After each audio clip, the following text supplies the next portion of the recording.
and welcome to the Core Connection. I'm Mira Rubin, here with you on Enlightened World Network. And today's topic is vote. We may debate the effectiveness of our capability to vote or the impact of our individual votes, but it's something that we can do. And we'll talk about all of that in just a little bit. But good morning, Rosalind. Welcome. It's great to have you here with us this morning, and welcome to everybody else who's joining us. And before we start our conversation today, let's just take a minute or two to get present. So let's take a deep breath in through your nose and hold it. And imagine clean, crisp oxygen flooding your lungs, flowing into your bloodstream, nourishing all your cells, all your organs, bringing vital life energy to your body and being. And as you exhale, exhale any tension, stress, negativity, fatigue. And now let's take another deep breath in through your nose and hold it. This time, imagine brilliant, bright light lighting you up from the inside out, illuminating, electrifying, and energizing all your cells, all your molecules, your electrons, creating a brilliant beam of light and energy from your heart out into the world. And as you exhale, exhale any remaining tension, stress, negativity, fatigue. And now let's press our palms together. Vigorously rub your hands together to feel the friction, the temperature, the pressure, all those sensations, including the tickling and tingling when you stop. And allow all those sensations to bring you present right here, right now, into this remarkable physical form that enables you to experience life. So welcome, welcome, welcome. Today is voting day, and it might be arguable as to how effective our voting is. However, our rights to vote are threatened on many, many fronts, not overtly through the law, but through all kinds of manipulations, like eliminating mailboxes to be able to vote by mail. I don't know if you've noticed, I noticed the outside mailbox at the post office where I generally go is now gone. And I've read reports of all kinds of mailboxes that were on the street being removed, and our postal service is being picked at to be stripping it away and kind of decapitating it, making it an ineffective organization or structure, so that its mail is not as reliable as it was. It's not as accessible as it was. It's expensive for a letter now. I think it was 60 cents a stamp now, and this was a week or two ago. So that's one way that our accessibility to voting has been limited. There have been laws around not being able to, I think, have beverage or food or something along that order in line for voting when people line up to vote. They have just been, there have been all kinds of actions to make voting less accessible and just more difficult, removing and moving polling places to areas that are inaccessible through public transportation, for example. Check it out. All these things have been happening, and they've been happening kind of under the radar for most people. Most people aren't aware that these machinations are occurring. not to mention redistricting, where there's gerrymandering to create politically favorable demographic pockets for being able to skew a vote in a way that isn't representative. So people have fought and died for the right to vote, and we have that right in this country so far. And to preserve the integrity of the vote and preserve our right to vote and preserve the integrity of the way that those votes are tallied and counted and recorded is one of the most direct ways, that maybe the most direct way, that we can be involved in national politics. I don't know, maybe a more direct way is going to local town meetings and rallies and things like that, perhaps. But so far, we do have this right that people have fought and died for. And by the way, the trajectory, and I don't have the years. Good morning, good evening, Gia. Welcome. We're talking about voting. Today is a voting day in the US. And we're talking about the importance of the vote.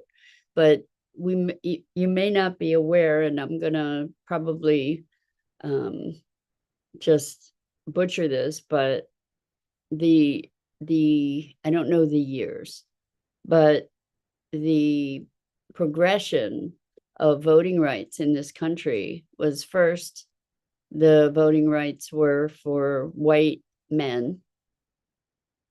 Then Black men got the vote. Then white women got the vote. And eventually Black women and Indigenous people got the vote. I'm not certain where in the hierarchy the Indigenous vote comes to play, but it hasn't been that long, for sure, that women and Black women have had the vote. And again, I apologize for not knowing where in this timeline Indigenous vote came in. But this is not a right to squander, even though we see such manipulation around elections and potentially around the results. This is an important thing, and I encourage you to exercise your right today, to, at this very, very critical time in our history as a country. I invite you to vote your conscience and to be looking at the ramifications of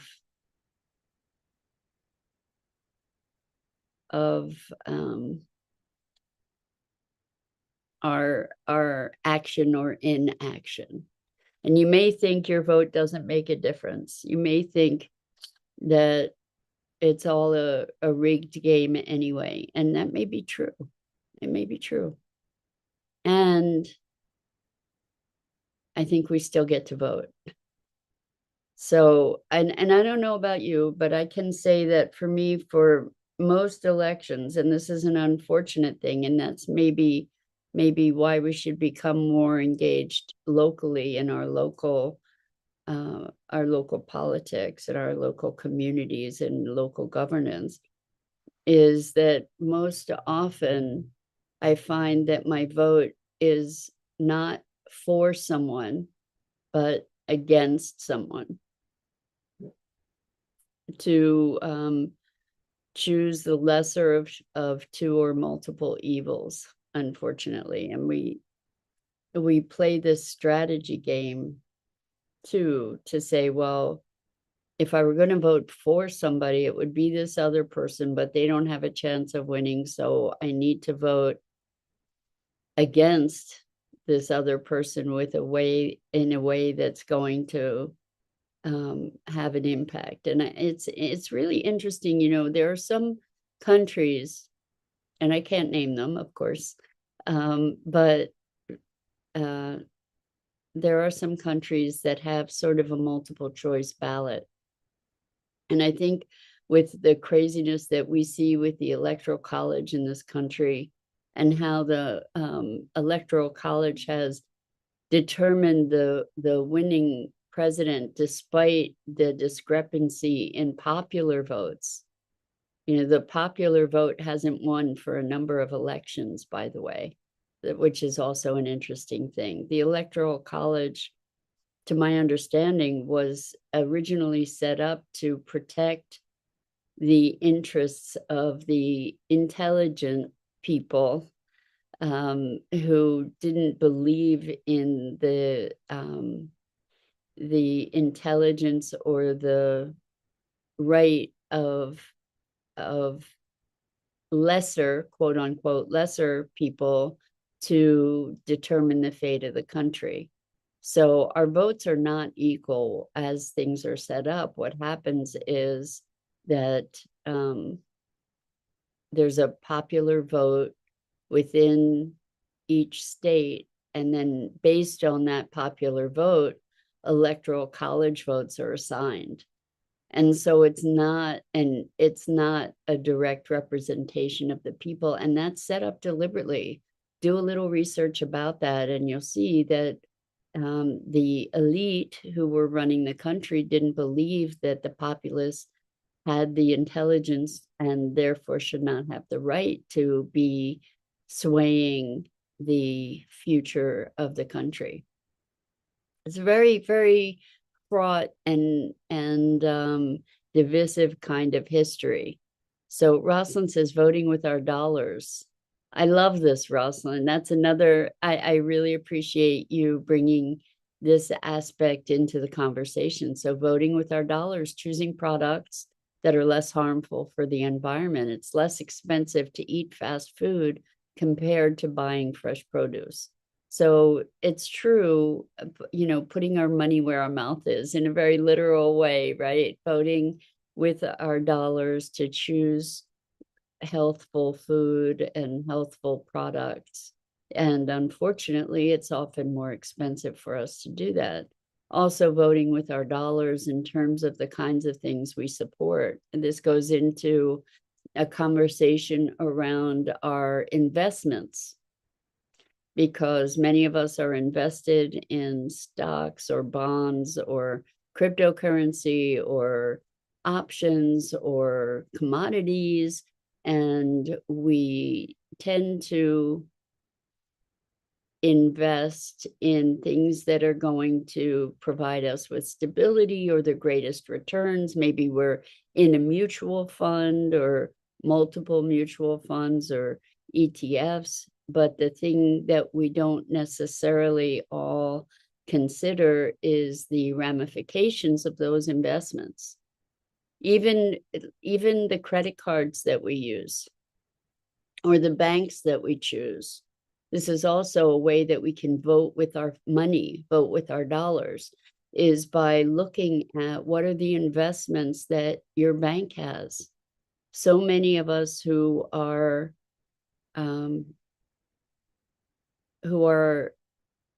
looking to end our reliance on fossil fuels are banking at banks that are highly invested in fossil fuels and other kinds of investments that are potentially devastating and also at odds with our personal values. So this is a really important thing. I'm so glad you opened the door to this, Rosalind, is to be looking at really putting our money where our mouth is, walking our talk, and looking at where we are investing and if we are supporting technologies and products and foods and processes that are in alignment with our values.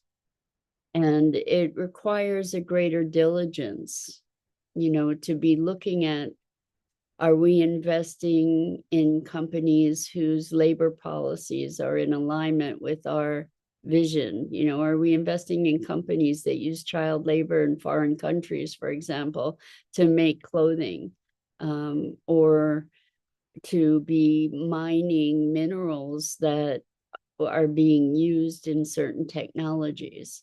So there's a greater call to vigilance in not just placing a political vote. I mean, maybe definitely our voting with our dollars is also a political vote, because in our atmosphere, pretty much everything is political in one way or another.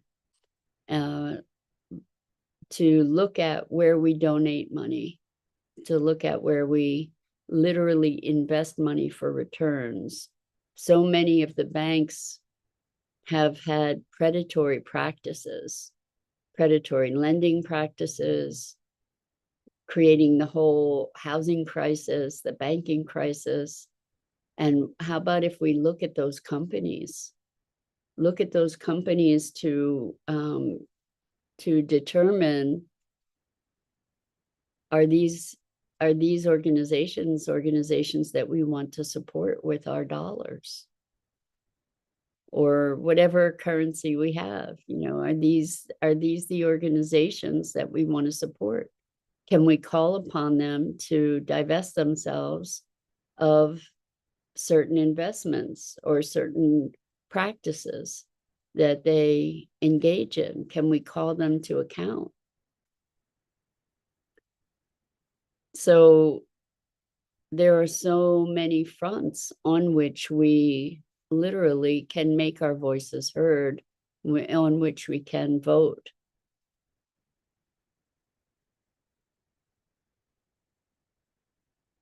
It's interesting how in so many ways the access that the internet has provided for us has opened worlds and worlds and worlds of information.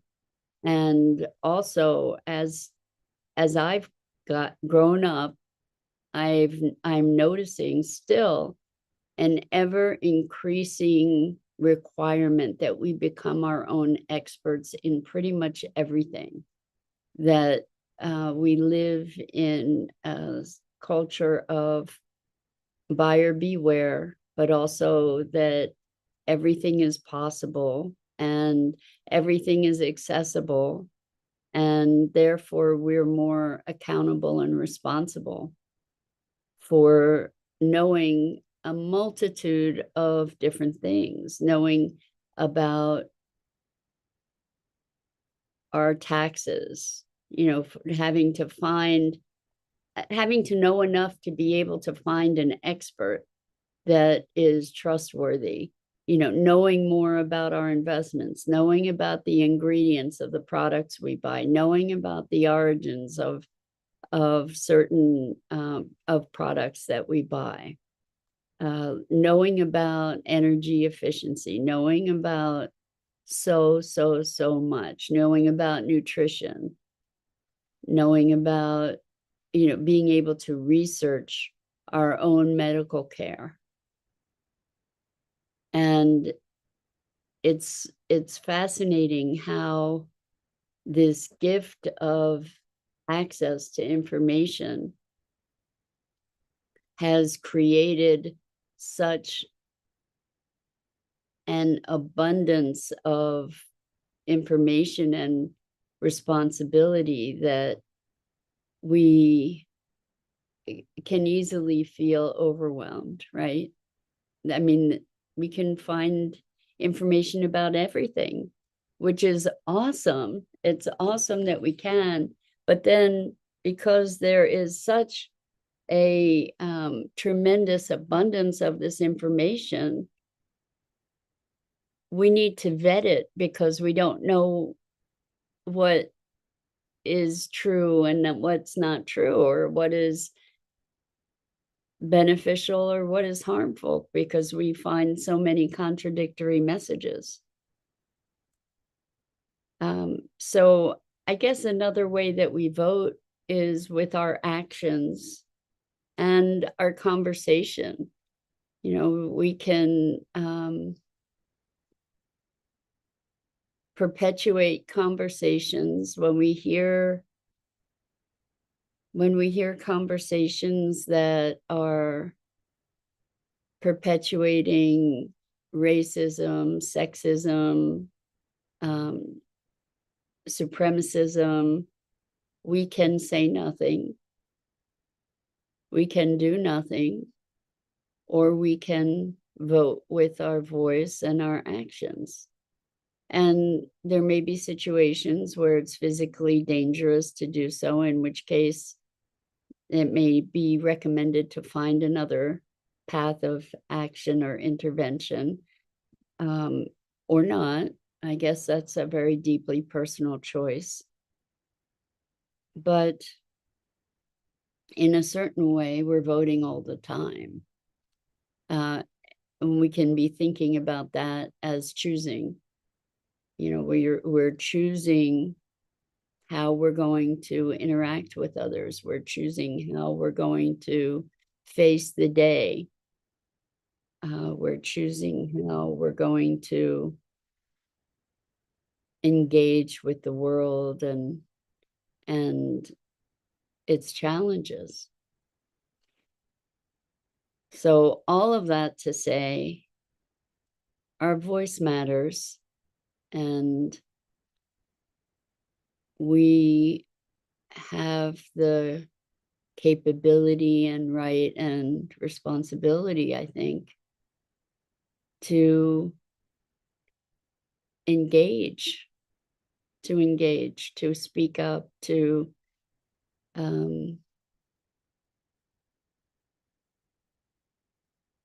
look for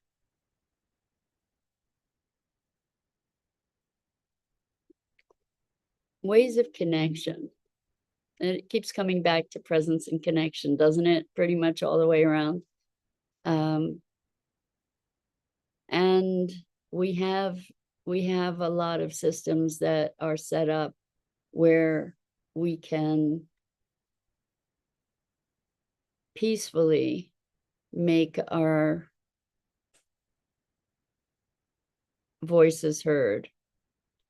And one of those ways is to vote, voting with our dollars, partly. Maybe that's one of the most effective ways. So I encourage you to go vote, like at the polls, to have at least some engagement with our system and this notion of democracy. And it's so interesting how often I've heard democracy referred to as an experiment in our media coverage of things. And I think that I hear that our democracy is under threat. And one of the ways to address that is to become more active in preserving the system, or at least the parts of the system that are functional. I mentioned earlier that there are some countries that have sort of a multiple choice ballot, which would be freaking amazing, instead of this two-party system where you place your vote as a hierarchy of the different candidates, this one, and if not that one, this one, and if not that one, the next one. And what happens is that it becomes a popular majority, but it's not black and white, so that you don't have to risk not voting for someone that you want. So you could vote for the person that you really wanted, and if they weren't going to win in the majority vote, then your vote would go to the next choice. And then if that person weren't going to win collectively, then that would go to the next choice. And it seems to me that that's a much more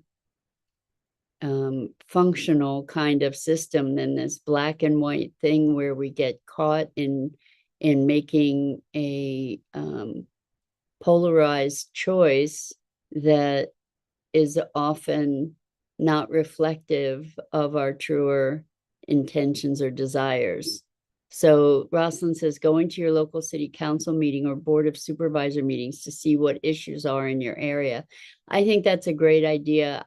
Rosalind, I've been pretty much apolitical most of my life, and I'm actually getting more and more called to be more engaged locally. And I think that that's where we can really make an impact, a more direct impact. So with that, please exercise your right to vote today. And that's it for this morning. I'm Mira Rubin. This is the Core Connection. And I go live here each weekday morning at 9 a.m. Eastern on the Enlightened World Network Facebook page and YouTube channel. And as always, it is my pleasure and privilege to have the opportunity to have these conversations, these discussions with you each morning during the week. I find it such a privilege and a gift. So